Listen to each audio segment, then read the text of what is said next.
I think that's going great. I mean, the idea of doing a tasting menu I guess basically at this point a tasting menu or a tasting table certainly isn't a new idea.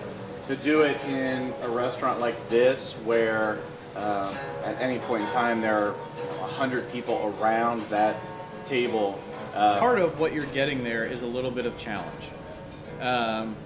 If you come in on a Tuesday night and you really just want a steak and french fries and a glass of red wine, you just want to eat and have a great time, and that's part of that experience.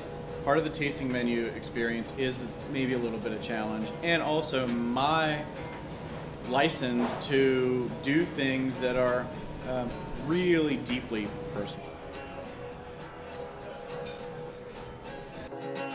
But I just like the idea that there are multiple things. If you want to come in here on Tuesday night and sit at the bar and get a plate of food and a glass of wine, you can do that. If you want to come back on Friday or Saturday with a table of 6 and have a, more of a special occasion meal, you can do that. And if you want to come and you want to see,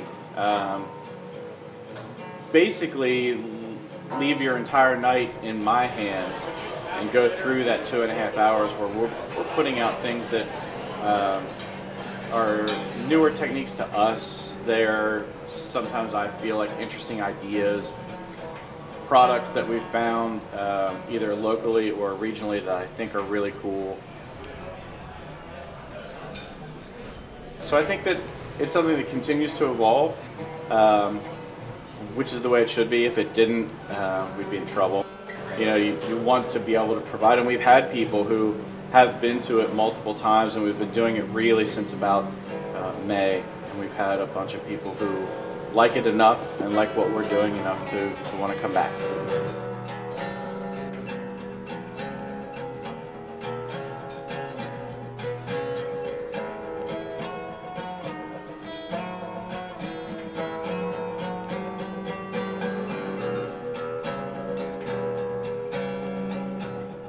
You really have to look at it as a style of dining. You might go to, if I'm going to go to a dive bar and get a cheeseburger and a Yingling, that's a style of dining.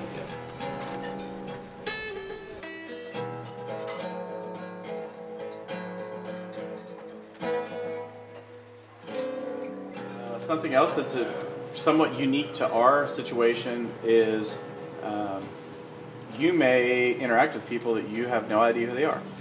If you come out on a date and sitting beside you is going to be someone that you don't know who they are, where they're coming from. That's one of the more rewarding times for me, is at the end of the meal when we put down the chocolates or whatever it is that we put down, people will continue to stay. Half an hour later I look over and here are people who had no idea who was sitting beside them, and they've made a friend. And possibly a friend who has the same interest that they do. If you're willing to take the time commitment of 3 hours, you're willing to pay what I feel like is a pretty reasonable price for what you get. It's a little bit like going to the theater or going to a Titans game or going to I mean, if you go to a Titans game, you're beside somebody who probably likes football or got free tickets from their boss. But if you go to the symphony, if you go to the theater, you're with people who have like-minded interests. And it's the same thing here. You wouldn't come, if you're the kind of person, and believe me, I grew up with a lot of my friends would be like, when they go out, they want steak and they want potato and they want a beer, and that's what they get when they go out.